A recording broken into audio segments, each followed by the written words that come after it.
এবারে বেগমের জন্মদিনে বিরাট একটা উৎসব করব। সারা দেশ থেকে মহান মহান অতিথিদের নিয়ে আসা হবে। দুনিয়ার সেরা সেরা খাবার, সেরা সেরা গাইয়ে, সেরা সেরা বাজিয়ে, সেরা সেরা নাচিয়ে রাতকে দিন করে দেবে এমন रोशनाई। रेस्तो নাই। কি বললে? बहुत बढ़िया আপনার সোচ, लेकिन মাফ করবেন হুজুর, রাজকোষের অবস্থা খুবই খারাপ। উৎসব করার মতো তো রেস্তো নাই জাহাপানা। কোনো কথা শুনতে চাই না। আমি হলাম গিয়ে বাংলার নবাব। আমি আনন্দ হই হুল্লোড় করবো না তো কে আর করবে? একদম ঠিক জাহাপানা, কিন্তু কর বসিয়ে টাকা তোলো। সব কিছুতেই কর বসানো আছে জাহাপানা। হাসি কান্না ছাড়া আর কোনো কিছুতেই কর বসানো যে বাকি নেই। তার ওপরেই কর বসাও। হাসি কান্নার ওপর কর?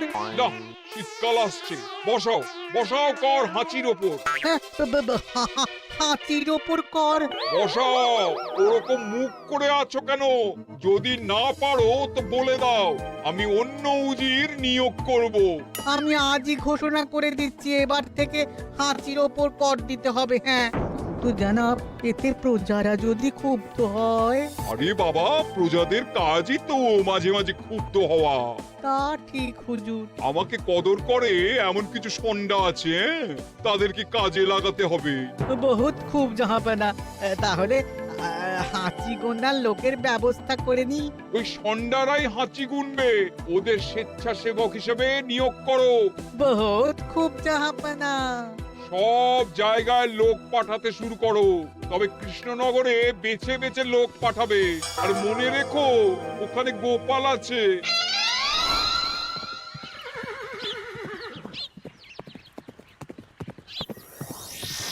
সব জায়গায় কর আদায়কারী পাঠিয়ে দেওয়া হয়েছে জাহাপানা। আপনার কথা মতো তাদের বলে দেওয়া হয়েছে যে আদায় হওয়া করের 10% তাদের বেতন হিসেবে দেওয়া হবে। সুতরাং কর আদায়ে কোনো ঢিলেমি হবে না। বহুত আচ্ছা, বহুত আচ্ছা।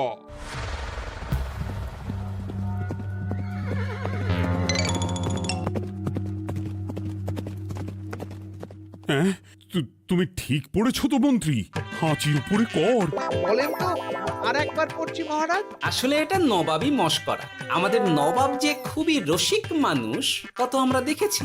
বারবার কৃষ্ণনগরের সঙ্গে রসিকতা করতে গিয়ে হাঁড়ি ফেটে রস একেবারে মাখামাখি হয়েছে, আর সারা গায়ে পিঁপড়ে ধরেছে। মস্করা নয়, একদম সত্যি কথা। হাঁচির উপরে কর বসানো হয়েছে, আর আমরা হলাম নবাবের খাস হাঁচি গোনার দল। আমরা এই কৃষ্ণনগরে থিতু হয়ে বসলাম বটে। এবারে হাঁচি গুনবো আর মোহর আদায় করব। গোপাল, তুমি কি বলো? সর্দার, তোমাদের এখানে আসা একেবারেই লোকসান হয়েছে। কেন মশাই? আচ্ছা, আপনি গোপাল? না না, আপনার কোনো কথাই শুনবো না। আমাদের বই বই করে বলে দেওয়া হয়েছে, গোপাল হইতে সাবধান। সর্দার, আমি তোমাকে সাবধান হতেই বলছিলাম। হাঁচি ধরতে গেলে তোমাদের খুব সতর্ক থাকতে হবে, কারণ এই কৃষ্ণনগরের বাসিন্দাদের শরীর স্বাস্থ্য এত ভালো যে এখানে কেউ হাঁচে না, কাশে না, ঢেকুর তোলে না, ইয়ে করে না।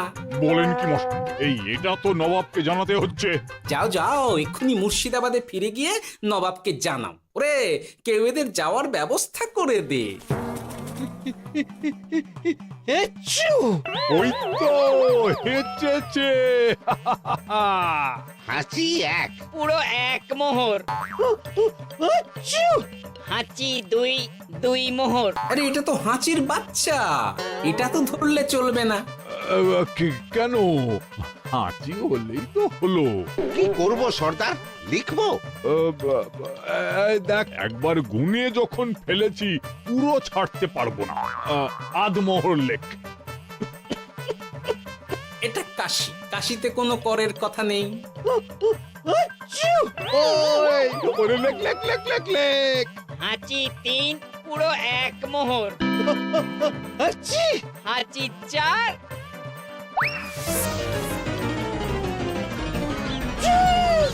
হাঁচি পাঁচ, লেখো। হাঁচি ছয়,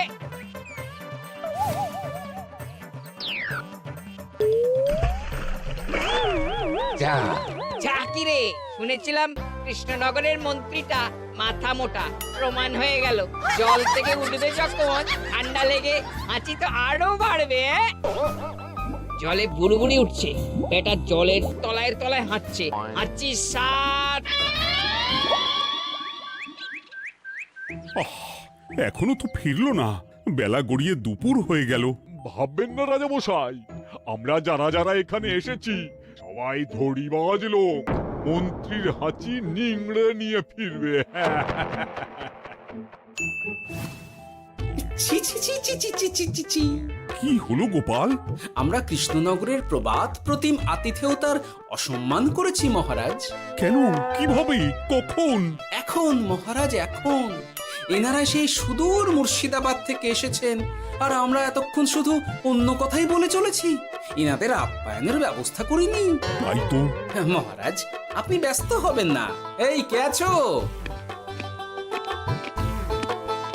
শোনো, এদের রাজ অতিথিশালাতে থাকার বিশেষ ব্যবস্থা করো।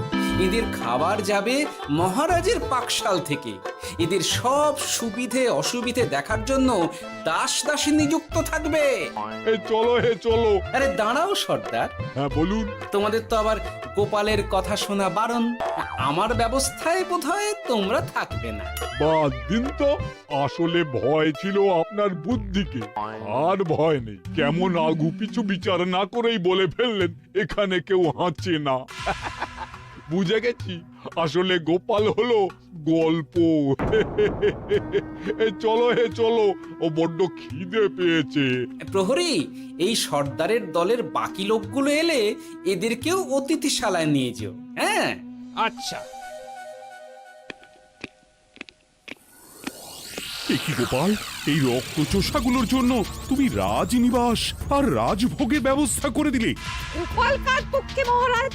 এতক্ষণ গোপালের সব কাজ তো কৃষ্ণনগরের বিপক্ষে গেল। বটেই তো, আমি মনে মনে গণনা করে দেখলাম গোপালের শুল যোগ শুরু হয়েছে। আগামী 1 যুগ ধরে গোপাল যেখানে থাকবে সেখানে রাহুর প্রকোপে দুঃখ দারিদ্র মহামারী একসঙ্গে এসে ধরা পড়বে। মহারাজ, গোপাল কখনো কৃষ্ণনগরের খারাপ ভাবেনি। সে যখন ওই রক্তচোষাদের রাজভোগে রাখার ব্যবস্থা করেছে, তখন বুঝতে হবে এর মধ্যে একটা ঘোরতর প্যাঁচ আছে। গোপালই তাহলে বলুক, কি প্যাঁচ? মহারাজ, মানুষ বিলাসের সুযোগ পেলে কাজ ভুলে বিলাসেই ডুবে থাকে। কত সম্রাট মহাসম্রাট বিলাসিতায় ডুবে কত সাম্রাজ্য মহাসাম্রাজ্য ভেঙে টুকরো করেছে। এরা তো নবাবের পাঠানো কিছু মূর্খ বালক মাত্র মহারাজ। এদের রাজভোগে ডুবিয়ে দিলে হাঁচির কথা কি এদের মনে থাকবে?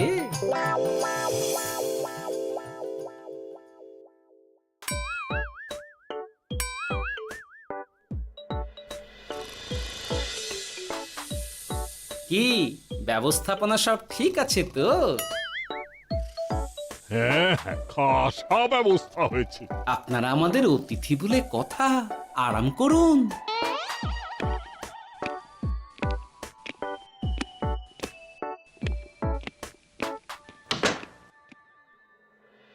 বিজ্ঞানী, তোমার এই দুমুখ আয়না আবিষ্কার তোমার জীবনের সেরা কাজ। একদিক দিয়ে আয়না, অন্য দিক দিয়ে কাঁচ। কেউ জানতেই পারবে না যে তার উপর নজর রাখা হচ্ছে। অনবদ্য অনবদ্য। মহারাজের জয় হোক। কিন্তু মহারাজ, এই কৃতিত্বের মূল ভাগীদার আমাদের মন্ত্রী। তাই নাকি? হ্যাঁ মহারাজ, মন্ত্রীর দুমুখ কাজকর্ম দেখেই দুমুখ আয়নার কথা আমার মাথায় আসে। মুখ সামলে কথা বলো বিজ্ঞানী। ওরা শুনতে পাচ্ছে। যা চেঁচালেন 20 ইঞ্চির দেওয়াল ভেদ করে ওদিকে চলে যাবে কথা। এই কে যেন কাকে মুখ সামলে কথা বলতে বললো? ওই ওই বাইরে কেউ বলেছে। এই তোমরা সবাই শোনো, অতিথিদের যেন আদর যত্নের ত্রুটি না হয়। আমি আর যাই, কাল সকালে আসব, কেমন? গোপালকে নিয়ে নবাব আর উজির যেমন ভয় দেখিয়ে দিয়েছিল, গোপাল কিন্তু সেরকম নয়। এই তোরা কি বলিস? না না না না না না, গোপাল একটু ওই হাবা গোবা আছে দাদা। দেখো দেখি কেমন বুক পেতে দিয়েছে। এবার ওদেরই বুকে বসে ওদেরই দাড়ি ওপরাবো। গোপালের জবাব নেই, ঠিক সামলে দিল। মহারাজ, এই প্যাঁচটা আমার মাথাতেই এসেছিল, কিন্তু ওই যে নাকে মাছি ঢুকে গিয়েই সব বরবাদ হয়ে গেল। মহারাজ, এই পরিকল্পনা যদি মন্ত্রীর মাথাতে আগে এসে থাকে তাহলে এদের মন্ত্রী আমার চেয়ে ভালো করে সামলাতে পারবেন মহারাজ। বটেই তো, এই দায়িত্ব আমি নিলাম মহারাজ।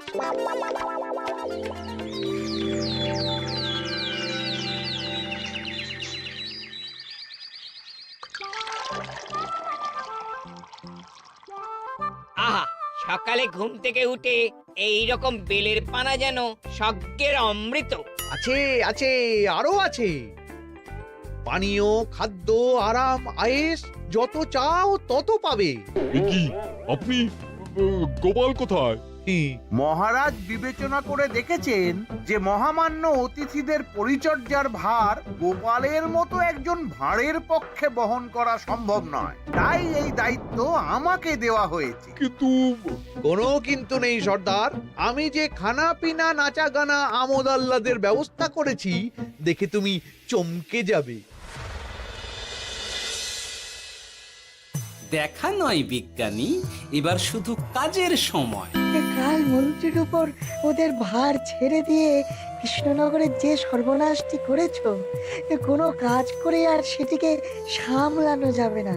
হ্যাঁ, আহা, তোমার দেখছি মন্ত্রীর উপরে একটুও আস্থা নেই। ঠিক কি প্যাচ করছো বলো তো? প্যাচের কথা পরে হবে, তোমাকে যত তাড়াতাড়ি সম্ভব হাঁচির ওষুধ আবিষ্কার করতে হবে। হাঁচির ওষুধ? হ্যাঁ, হাঁচির ওষুধ। ওভাবে দেখছো কি বন্ধু? তোমাদের কাজের সব দায়িত্ব এখন আমার কাঁধে। তোমরা আমোদ করবে আর আমি কর আদায় করে তোমার হাতে এনে তুলে দেব। সর্দার, এর মধ্যে একটা চাল আছে মনে হচ্ছে। আর আমি বুঝিনি। এখন কি করবে? বিশ্বাস করে আদায় উসুলের ভার এর উপরে ছেড়ে দেবে? পাগল নাকি? মন্ত্রীমশাই, বলো বন্ধু। বলছিলাম আর দেরিতে কাজ কি?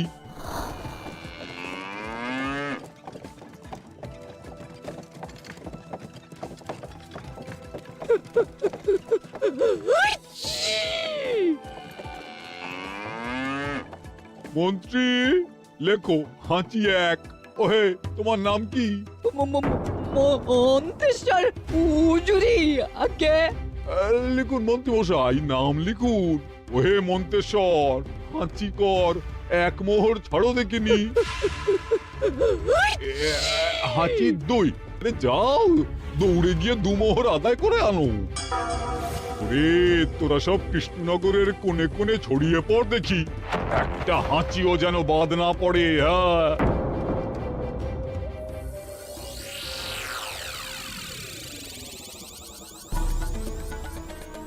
এটা হুজুরে আলাক বর্ধমান, খাম্বাত এবং কৃষ্ণনগর থেকে। চমৎকার চমৎকার। তাহলে গোপাল কিছু করতে পারেনি, আমাদের যুব শক্তি কৃষ্ণনগরকে পুরো নিংড়ে নিয়ে আসছে। মহারাজ কৃষ্ণচন্দ্রের একটা আবেদন আছে জানাব। এই হাঁচি করের 30% যদি ওই রাজ্যকে দেওয়া যায় তাহলে আদায় উসুল আরো ভালো হবে। ওরা বলেছে যে আপনি যদি 30% দেন তাহলে কর আদায় একেবারে জান লড়িয়ে দেবে। মঞ্জুর মঞ্জুর। আর একটা আর্জি আছে হুজুর, কৃষ্ণচন্দ্র কদিন বাদে নবাবকে কৃষ্ণনগরে আমন্ত্রণ জানিয়েছে। কেন? কৃষ্ণনগরের নবাব এবং তার উন্নয়ন উপলক্ষে এক মহোৎসব হবে।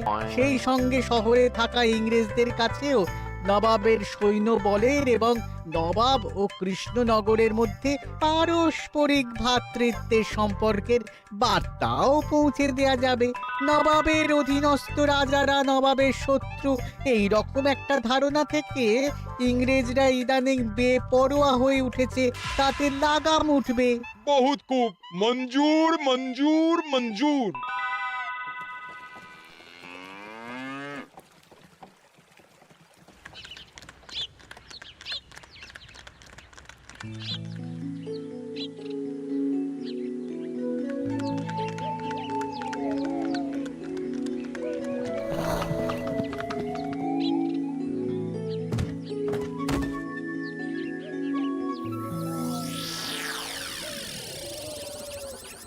কি ব্যাপার গোপাল? জাহাপনা বলুন কি খিদমত করব? আমি যা বলবো তাই করবে। অবশ্যই জাহাপনা। কি আবার উজির, তুমি সাক্ষী, মহারাজ কৃষ্ণচন্দ্র আপনিও সাক্ষী। গোপাল আমাকে কথা দিয়েছে আমি যা চাইবো তাই করবে। গোপাল, তুমি আমার সঙ্গে মুর্শিদাবাদ যাবে। এখন থেকে আমার দরবারের বিদূষক হিসেবে থাকবে, কেমন? ওরে ওরে ওরে ওরে ওরে তোরা বাজনা বাজা। এখন থেকে গোপাল আর কৃষ্ণনগরের নয়, গোপাল মুর্শিদাবাদের। জোরসে বাজা।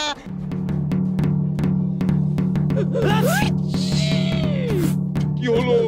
হুজুর, মনে হচ্ছে আপনার সৈন্যদল হাঁটছে। হ্যাঁ? হুজুর, হাঁচিগড়ের বন্যা সব সৈন্য 10-12টা করে হেঁচে ফেলেছে। মানে প্রচুর মোহর হয়ে গেছে আর বাড়ছে। আমার হাঁচি গোনার দল একটা হাঁচিও বাদ দেবে না। মোহর রাখার জন্য নতুন পোশাকখানা বানাতে হবে হুজুর। সর্দার, আমাদের হাঁচিগুলো কি খুলবো? হ্যাঁ, নিশ্চয়, একটা হাঁচিও যেন বাদ না পড়ে। চলুন হুজুর, আমরা এখানে দাঁড়িয়ে থেকে আর কি করব? ওরা হাঁচুক আর হাঁচি গুনুক। চলুন নবাব বাহাদুর, আপনার জন্য কৃষ্ণনগরের রাজাতীর্থ অপেক্ষা করছে। হুজুর, আমার মনে হয় আমাদের কৃষ্ণনগরে এখন আর দেরি করা উচিত হবে না। আমরা সোজা শহরের দিকে রওনা হয়ে যাই। শহরের ইংরেজদের শিক্ষা দিয়ে ফেরার পথে আমরা কৃষ্ণনগরের আতিথ্য গ্রহণ করব। সে কি? মহারাজ, নবাবের মতো কর্তব্যপরায়ণ ইনসানকে তার কর্তব্য পালনে বাধা দেবেন না। আমরা ওনার শহর থেকে ফেরার অপেক্ষায় থাকব। ঠিক, আমার এক্ষুনি শহরে যাওয়ার দরকার। ইংরেজরা সব নিয়ম কানুন ভেঙে চুরে যা ইচ্ছে তাই করতে আরম্ভ করেছে। উচিত সৈন্যদের ডাক দাও, চলো রওনা হই। কিন্তু জাহাপনা, আপনার সৈন্যদের থেকে পাওনা মোহরগুলো এতক্ষণে যা হেঁচেছে, লাখখানেক মোহর তো হয়েই গেছে। ওটা আমরা নিজেদের মধ্যে বুঝে নেব। কিন্তু ওই করের 30% যে কৃষ্ণনগরের পাওনা। পেয়ে যাবে। শহর থেকে ফিরি। আরেকটা কথা, হাঁচি কর ব্যবস্থা এখন থেকে উঠে গেল।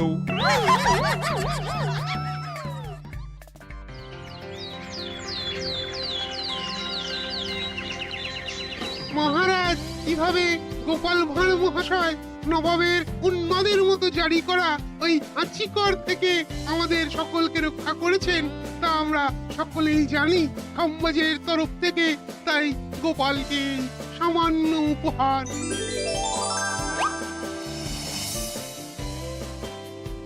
ওহ গোপাল, সত্যি তোমার জবাব নেই। কিছুই হতো না যদি না বিজ্ঞানী ওই হাঁচি চূর্ণ আবিষ্কার করত। এই উপহারের অর্ধেক কিন্তু বিজ্ঞানী। সবই তো বুঝলাম, নবাবকে সৈন্য সহ নিমন্ত্রণ থেকে সৈন্যদলকে হাঁচি চূর্ণ মাখানো, চাঁদোয়ার তলায় ঢোকানো পর্যন্ত।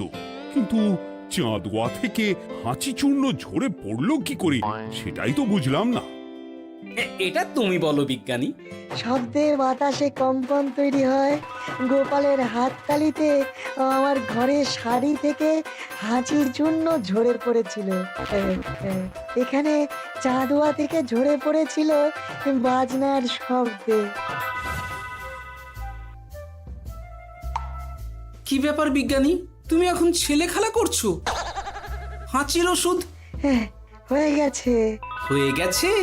মূল উপাদান তামাক, গোলমরিচ আর আলকুশির গুঁড়ো। কাজ হবে? হাততালি দাও। কাজ হলো। ব্যাপারটা কি হলো? ওই শাড়িটাতে হাঁচি চূর্ণ মাখানো আছে। তোমার হাততালির শব্দের কম্পনে ঝরে ঝরে পড়েছে। একবার নাকের কাছে এলে পিঁপড়ের থেকে পিশাচ হাঁচতেই হবে। নবাব যদি বাজনা বাজাতে না বলতো। আমাদের বাজনদাররা তৈরি ছিল মহারাজ। যাক, সবই ভালোই মিটে গেল। যার শেষ ভালো তার সব ভালো। ব্যাস, এখন শুধু একটাই কাজ বাকি। নবাবের কাছ থেকে করে 30% বাবদ পাওনা মোহর মুর্শিদাবাদে গিয়ে নবাবের কাছ থেকে তুমি নিয়ে আসবে। আচ্ছা মহারাজ।